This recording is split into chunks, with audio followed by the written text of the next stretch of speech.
Something has been loosening its grip on you this week. You might not have a name for it yet. A weight you have carried for a long time feels at last like it wants to move. Part of you wonders whether you are imagining all of it. You are not.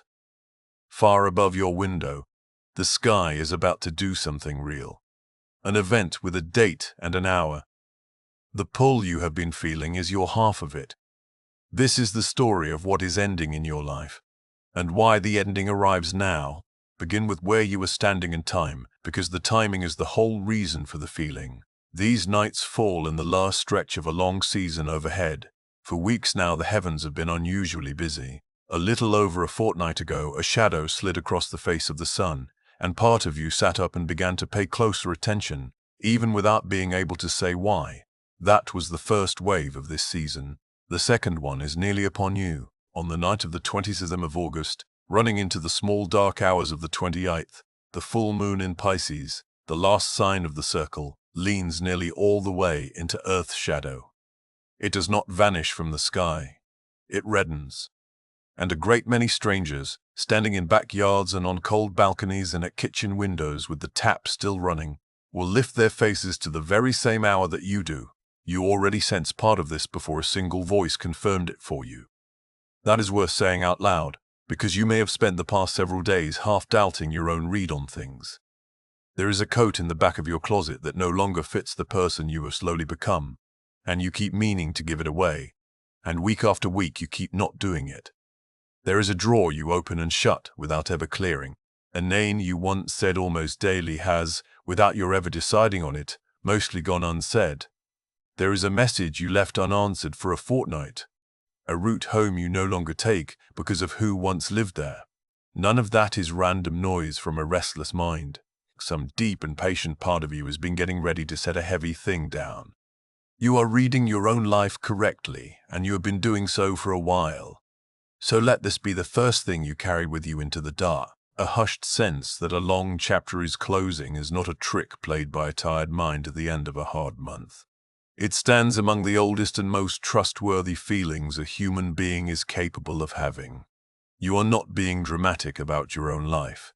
You are not inventing a story to make yourself feel chosen, and you are standing near the close of something true, and a part of you can already feel the edge of it beneath your feet, the way you feel the last stair in a dark hallway before your eyes have found it. Now the sky itself told to you honestly, because honesty is the entire reason to bother looking up at all. Many people are already calling this the Pisces blood moon.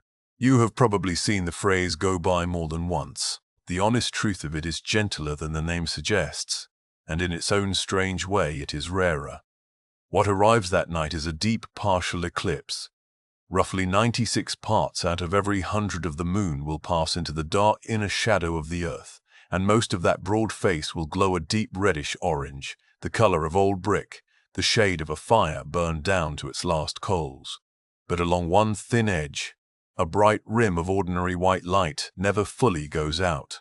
It holds the entire time, a narrow sliver of the plain everyday moon riding along the top of the ember, refusing to be swallowed. That bright rim is the entire difference between what this truly is and what the crowd is calling it. A real blood moon is a total eclipse, the full round face of the moon swallowed and turned red at once, edge to edge, with nothing left bright anywhere. This eclipse stops a hair short of that, so the borrowed word does not quite fit, and there is a better one waiting. Call it an almost blood moon, and let that near miss become part of the wonder instead of a letdown. Think of a wave that climbs the wet sand and reaches for a line and halts a finger's width below it. There is a particular ache and beauty in a thing that comes that close and holds itself right there. The moon that night is exactly that kind of thing. It leans almost all the way into the dark and still keeps one bright thread tied back to the light. Here is where the honesty turns from a mere correction into a real reason to put on your shoes and step outside. Even though it halts just short of total, this is the finest lunar eclipse visible anywhere on Earth for a long run of years to come. After this one passes, the next true blood moon, that full round face gone red, does not arrive until the very last night of 2028. And if you happen to be watching from North America, the next red moon to rival this one will not come until a summer night the following June, in 2029. So the plain suggestion to look up is not a pitch and not a trick. It is true, and it is worth trusting.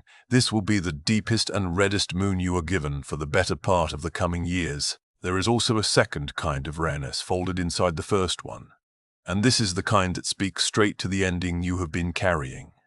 This eclipse closes a long story that has been running for almost 2 years. Ever since the autumn of 2024, the shadows have been falling along one single line drawn across the sky, stretched between Pisces and Virgo, the harvest maiden facing the fish from across the wheel. One eclipse after another has landed on that line, arriving roughly every 6 months, turning over the same handful of themes again and again. This is the last of them to fall in Pisces, the water sign. The final one of its kind, closing a run that opened almost 2 years ago. If it has felt to you as though something in your life keeps circling back around, tightening its loop, asking the same hard question of you over and over since that particular autumn, there is a genuine reason for it. The circle is nearly drawn shut. Before going one step further, a small mercy, because it takes away the only worry truly worth having. You need no equipment at all to watch this happen. Back in the middle of the month, when the shadow crossed the sun, people were warned, and rightly so, to guard their eyes and never look straight at it. A lunar eclipse is the gentle opposite of that. There is nothing whatsoever dangerous about watching the moon move through shadow. You need no glasses. There is no dark filter to buy, no special screen to hold up against the night. What it asks of you is a patch of reasonably dark sky, a clear enough view over the rooftops, and a little patience while the shadow does its slow and silent work. You can take in every stage of it with the plain bare eyes you were born with, the same eyes that have watched every ordinary moon of all your years. So why does the week leading up to it feel the way it does? Why the odd charge in the air, the sense of things turning both clearer and more tender at once? The sky has a plain answer for that, and it is worth walking through without hurrying. All through the first half of August, there was a kind of bright fog over everything, a restless summer heat that made it hard to think in a straight line. That fog has lifted. The sun has crossed into Virgo, the sign of the swept floor and the balanced ledger, the stretch of the year that wants the drawers sorted and the accounts squared. Then, on the 25th, the small fast planet that rules the thinking mind follows the sun into that same tidy sign. Thought sharpens. The blur begins to burn away. Words you could not find a week ago suddenly arrive with edges clear enough to pick up and hold. Then arrives the 27th, and this is the day worth circling on a calendar. Only a handful of hours before the eclipse reaches its darkest point, the sun and that same thinking planet draw together into the exact same degree of the sky, meeting there in Virgo. Astrologers have watched this particular pairing for a very long time, and above everything else they read one thing in it: a sudden clarity, some truth that has gone unspoken for far too long, finally finding the words it needs, a clearing of the air after a long stretch of almost saying the thing and never quite saying it. If a certain sentence has been sitting locked in your chest for weeks now, this is the sky under which that sentence tends, at last, to come out into the open. Even a small honest word, said out loud on a day like that one, can carry further than it would on any ordinary afternoon. And the eclipse itself does not come alone, nor does it come calm. It stands at a hard, tense angle to Uranus, the far planet the old readers always tied to the sideways surprise, the piece of news that comes in through a window nobody was watching. This is the reason the days bracketing the full moon can feel, by turns, both clearer and stranger than usual. On the one hand, the fog is gone and your thinking runs clean. On the other, something can arrive off the path you expected and swing an old, settled story in a direction you never once planned for. Both of those are honest sky. Neither of them is you imagining things. Hold all of it a little loosely in your hands, and the week will carry you far more kindly than it would if you spent it braced hard against everything. Now let the sky turn back into a feeling, because the sign this particular moon falls into carries a temperature all its own. Pisces is the fish, the very last sign of the entire turning circle, the one that comes only after every other sign has taken its turn. It is the sign of water, of memory, of the long and unhurried work of letting a thing go. Endings make their home here. Not the loud and shattering kind most of the time.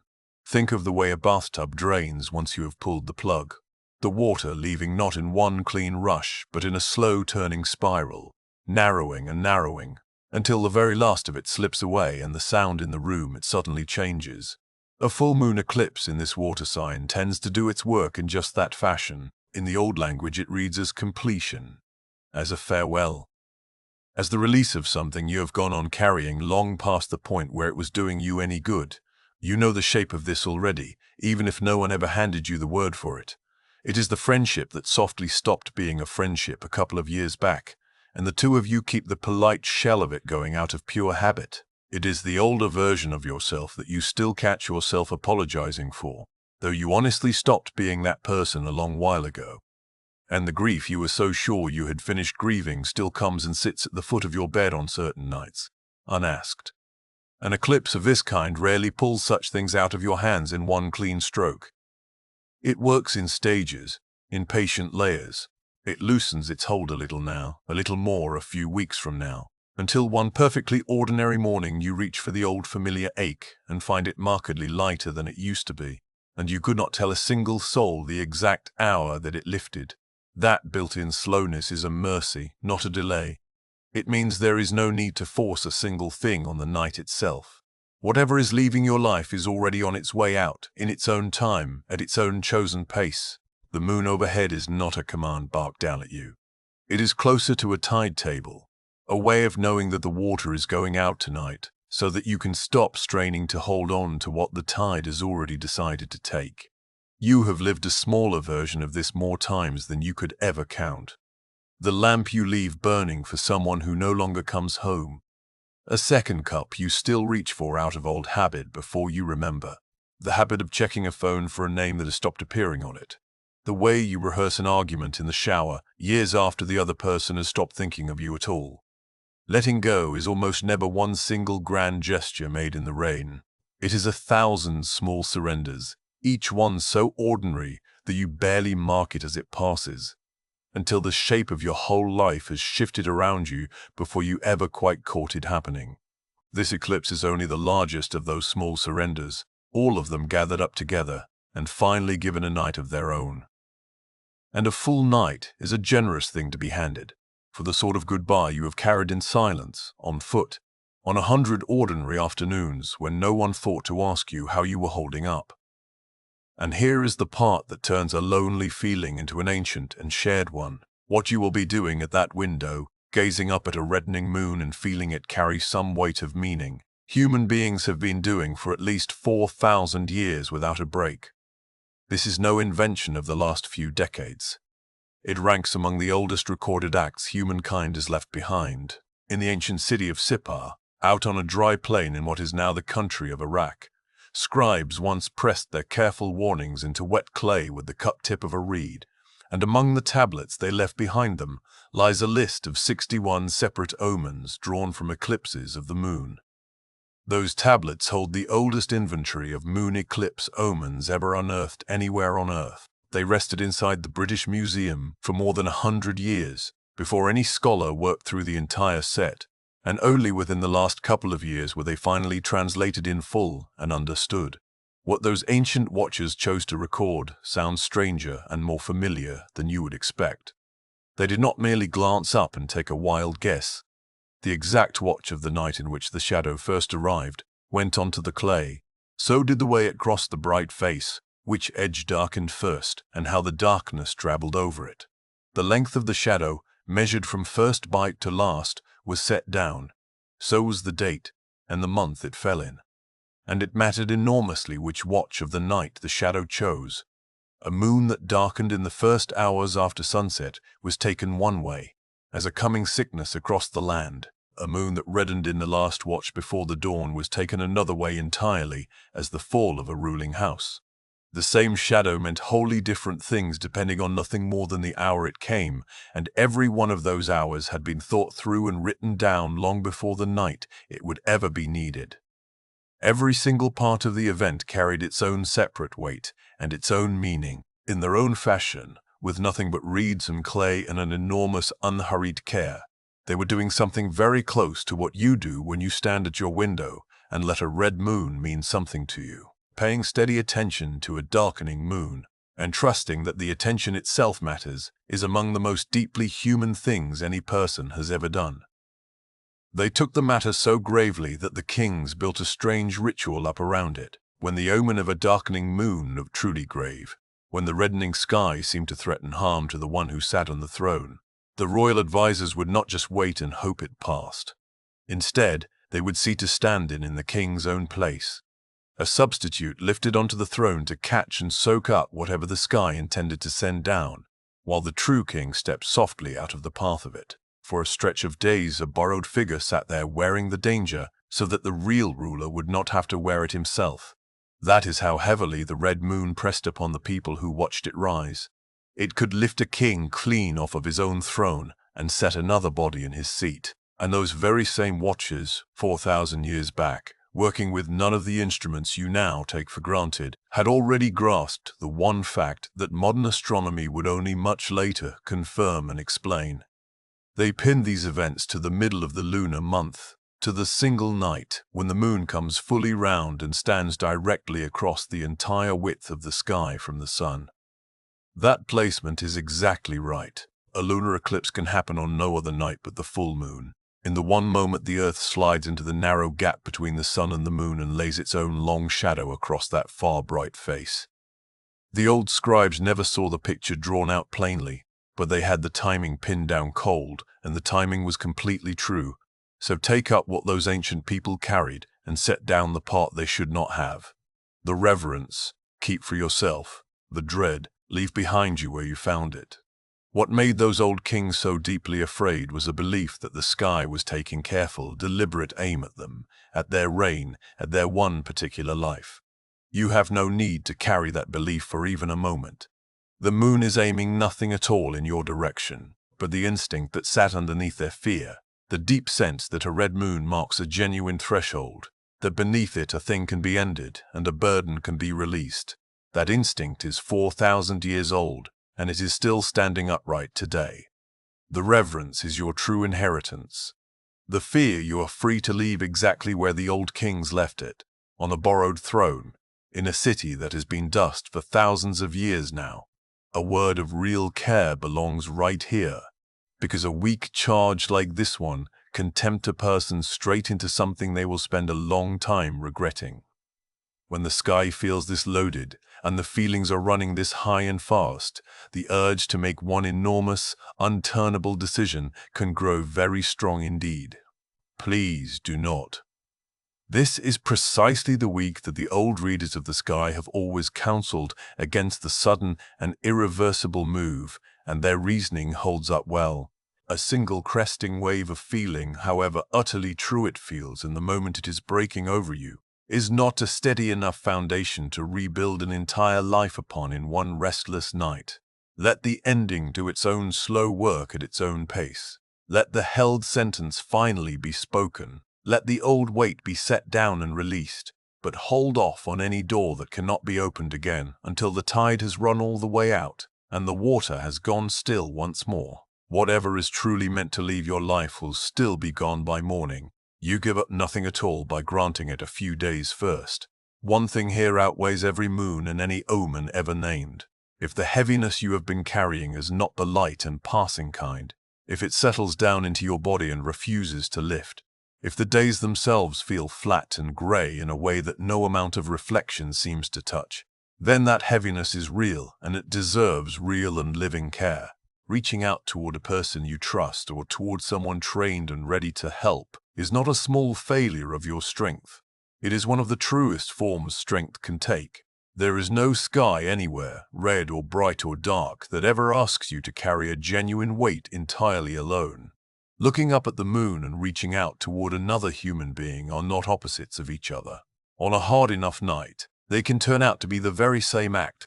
No, the honest ledger, because this is the exact place where so many of these gentle knights mislead the very people who trust them. You might stand at your own window that night, the 27th, and feel a great wave move clean through you, a bright and unmistakable sense of something lifting off your shoulders. And if that happens for you, it is real and it is yours to keep. But you might just as easily stand there and feel almost nothing whatsoever. A calm and even sky. Overhead, a dark red moon. In your two hands, a cup of tea slowly going cold, and not one flicker of lightning anywhere in your chest.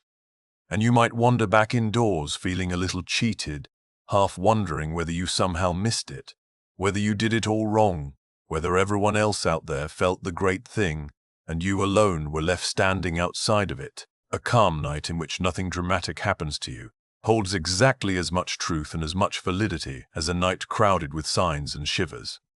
The moon is not grading you on the size of what you feel beneath it. Some of the very deepest endings in an entire human life pass by without a single tear, without so much as a shiver, without one memorable moment you could ever point to, and only much later, looking back over your shoulder, do you realize that a door had already closed behind you. A gentle night is not a failure on your part. A calm and steady heart under that red moon is no proof at all that nothing is changing inside you. The tide still goes all the way out on the nights when not one soul is standing on the shore to watch it go. You do not owe the sky a performance, and it keeps no score of you either. Whatever you feel or do not feel that night, the ending is still real and still yours. The person who weeps at the window and the person who feels only the cold of the railing under their palms are standing in the very same true moment. Both are letting go of something. Both are held by the same slow red light. Neither of them is doing the night wrongly, because there is no correct way to stand beneath a shadow and let a thing go. The only thing either of them has to do is be there, awake, for as much or as little of it as they can manage, and afterward go back inside and go to bed and let the morning come, the way mornings always do. So here, standing at the very end of it, is the truest thing of all, and it runs in the opposite direction from what these nights usually try to sell you. This is not a sign singling you out and lifting you up above the crowd. It is an old and ordinary threshold in the turning of the sky, and you happen to be awake and standing at the window for this particular turning of it. You are no rare exception to any rule. You are not the single chosen one, and you are one more ordinary person at one more window, in good and plain and ordinary company, standing in the very spot where 4,000 years of ordinary people have stood before you, watching this same moon go dark and go red, and afterwards slowly gather itself back into the light. The scribes bent over their wet clay at Sippar stood here. The kings and the frightened stand-ins who took their seats for them stood here. Farmers and mothers and bone-tired people at the ragged ends of long, ordinary days have stood here too, in every language that has ever been spoken, under every kind of roof, for as far back as there is any record of a human being lifting a face to look up at all. And when the 27th comes, in the last dark hour before the 28th, you are going to stand here as well, one more small watcher in a long and unbroken line of them, letting your own chapter draw to its close the very way the moon draws to its own, not with a violent slam, but with a slow deepening red, a long-held breath, and one bright thread of light along the edge that never entirely goes out. Whatever is drawing to a close in you is allowed to end, and you are fully allowed to let it. You are allowed to release it in exactly the manner the sky itself will release the light that night, gently and on time, and entirely without fear.